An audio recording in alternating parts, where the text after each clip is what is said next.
Aujourd'hui, on parle souvent des choses belles et des choses des succès et cetera, mais je voulais faire un petit focus sur un peu les échecs, mais pas les échecs, enfin, pas particulièrement des échecs, de design ou quoi, mais plus, les échecs un peu, plus, web et en fait, je vais vous parler surtout, en fait, des pages 404. Je vais juste vous montrer un peu différentes pages et puis essayer aussi de donner des petits conseils sur ce qui est bon à faire.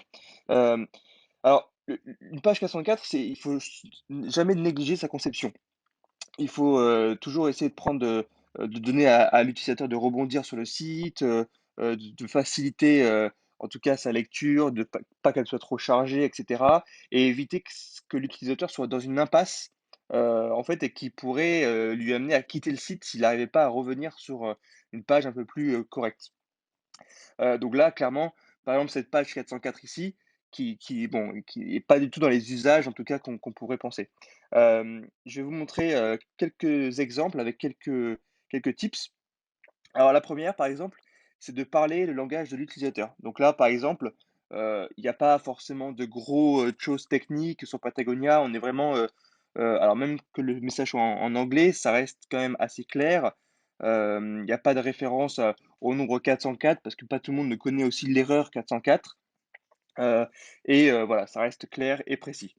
Hem, il ne faut pas non plus culpabiliser l'utilisateur. Par exemple, ici, Nike, il s'excuse de la gêne occasionnée parce que voilà, l'erreur 404 ou voilà, la page qui peut apparaître, c'est pas forcément, heu, la faute de l'utilisateur. Ça peut être aussi la faute, du «site» entre guillemets. Bien que aussi ça peut être aussi la faute de l'utilisateur parce qu'il mais bon, faut pas lui mettre la faute dessus en tout cas et donc faut pas lui rejeter la faute et essayer en fait, voilà de mettre des messages d'erreur et des messages aussi, d'excuses. Ensuite, il faut pas laisser, comme je disais, l'utilisateur dans une impasse. Si l'utilisateur est bloqué, il peut abandonner le site. Donc il faut lui proposer des alternatives, le plus naturel possible pour qu'il revienne, sur une page concrète ou sur une recherche ou sur la navigation, enfin ou sur, voilà, sur la page d'accueil. Donc par exemple ici, il y a, retour vers la page d'accueil. Donc ça, c'est un lien qui est assez explicite. On a aussi un lien qui est assez explicite vers le centre d'aide, la FAQ et cetera. Mais ça guide pas forcément l'utilisateur. On peut aussi rajouter peut-être aussi des moteurs de recherche, pour mettre en évidence, par exemple, un moteur de recherche pour aller rechercher du contenu beaucoup plus facilement que revenir sur la page d'accueil et recommencer à zéro en fin de compte son parcours utilisateur. On peut mettre des liens importants aussi, pour, voilà, des liens un peu connus, des liens un peu généraux, des liens qui fonctionnent sur le site, voilà. Si c'est un site e-commerce, on peut rajouter des petites catégories et cetera. Et on peut également aussi laisser l'arborescence du site, donc comme on voit ici aussi, pour pas que ça soit sur une page complètement immersive, qui puisse rebondir sur l'arborescence, sur des entrées de navigation qu'il a vues auparavant et pour ensuite repasser sur des rubriques un peu plus précises. Donc voilà, ça c'est un peu, le conseil de ne pas laisser l'utilisateur dans une impasse. C'est vrai que c'est on a tendance à mettre des choses un peu sympas sur des 404, que je vous montrerai juste après, mais voilà, ça peut être au détriment aussi de l'utilisateur. Il faut pas non plus complexifier la page. La 404, voilà, faut que ce soit clair, précis.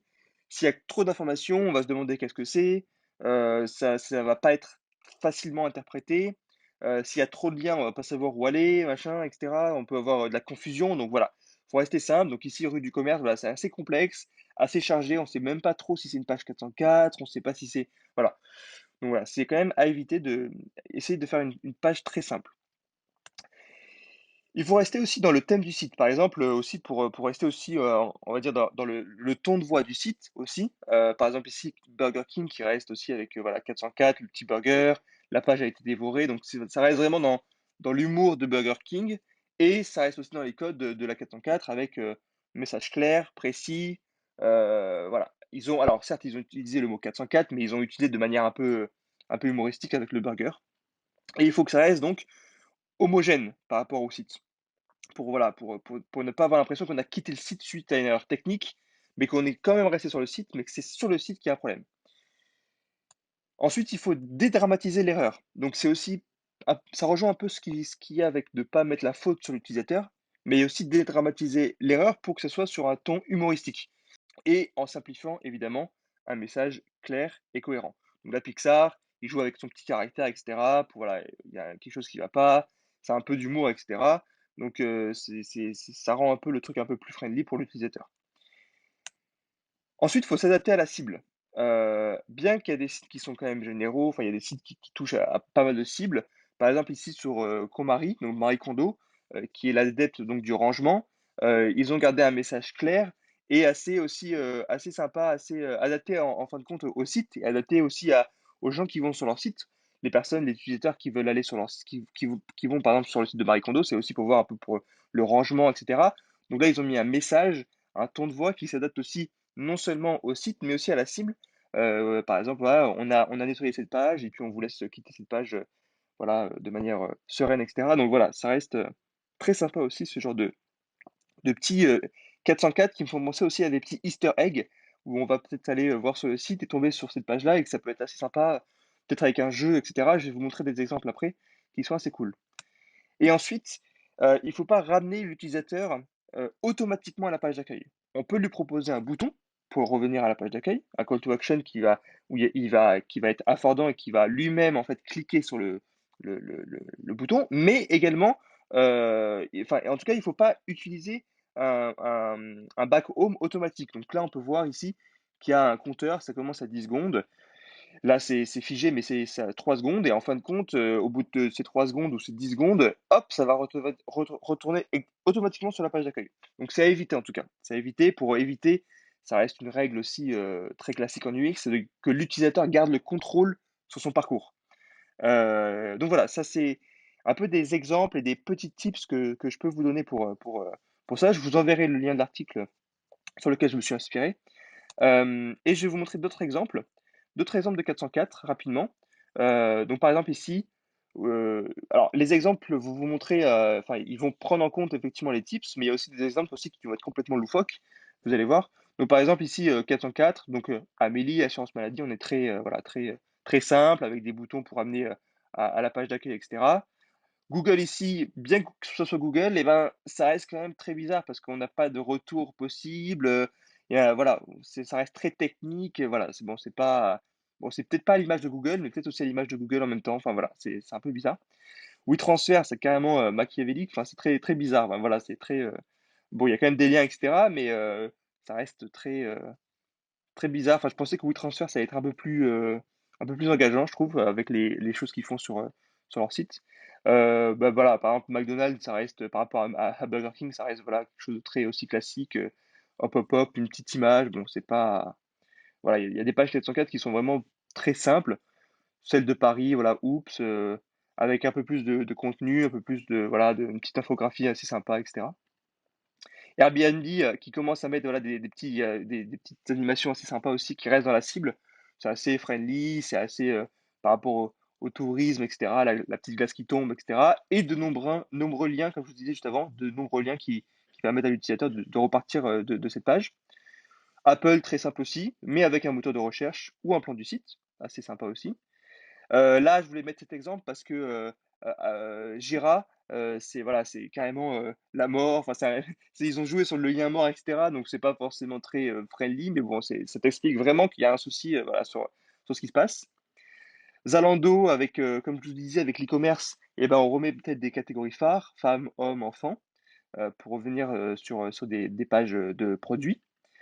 Heu Là, c'est pour vous montrer aussi qu'on reste dans le ton de voix du site, un peu comme le Burger King avec la 404, avec l'étoile de la mort par rapport à Star Wars. Donc ça peut être aussi sympa aussi pour les fans, etc. Pareil, Nangag avec un GIF très connu, où il y a, voilà, il y a rien ici, donc hop, on part, voilà.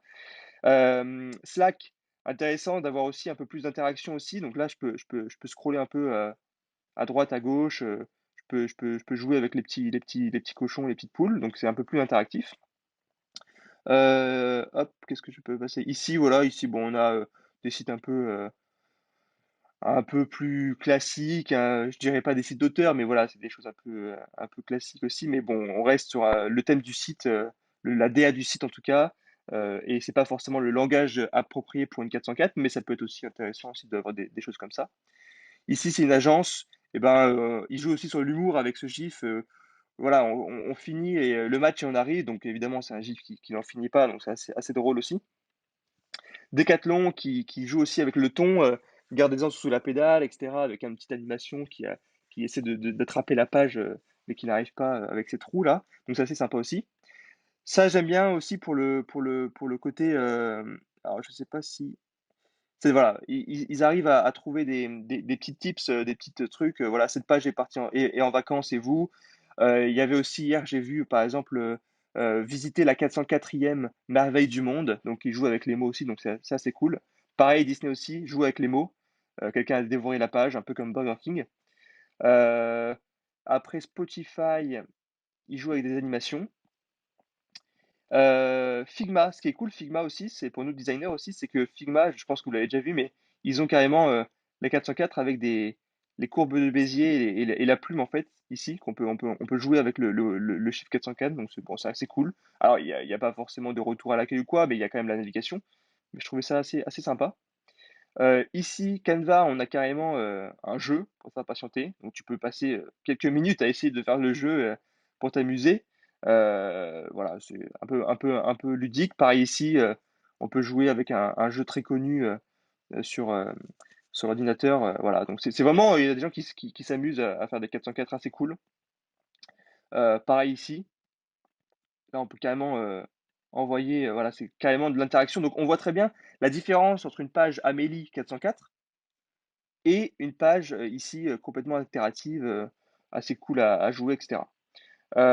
Donc voilà, en conclusion, la 404, c'est vraiment une page qui est entièrement enfin, elle est vraiment dans le site, quoi. Faut pas l'oublier, faut vraiment, pas l'oublier et permettre à l'utilisateur de comprendre ce qui s'est passé, heu, pour essayer de justement de le guider dans son parcours et éviter la frustration, éviter l'abandonnement et éviter, d'être abandonné en fait, d'avoir le sentiment d'abandon. Heu et on peut aussi penser aussi à mettre en place des tests utilisateurs pour, les tests pour ce genre de page. Bon alors ça peut être fait lors d'un test utilisateur, lors d'un parcours spécial. Comme ça, on peut comprendre si l'utilisateur comprend que c'est bien une page d'erreur. Heu et on peut se servir également aussi du design émotionnel, comme je vous ai montré sur toutes ces pages-là, pour, attirer l'attention, provoquer une surprise et éviter la frustration. Donc voilà, donc c'est penser à de l'humour, travailler aussi le côté graphique, mais ne pas oublier l'expérience utilisateur et notre métier et les différentes, règles classiques qu'on connaît pour guider l'utilisateur. Voilà, je vous remercie pour votre écoute.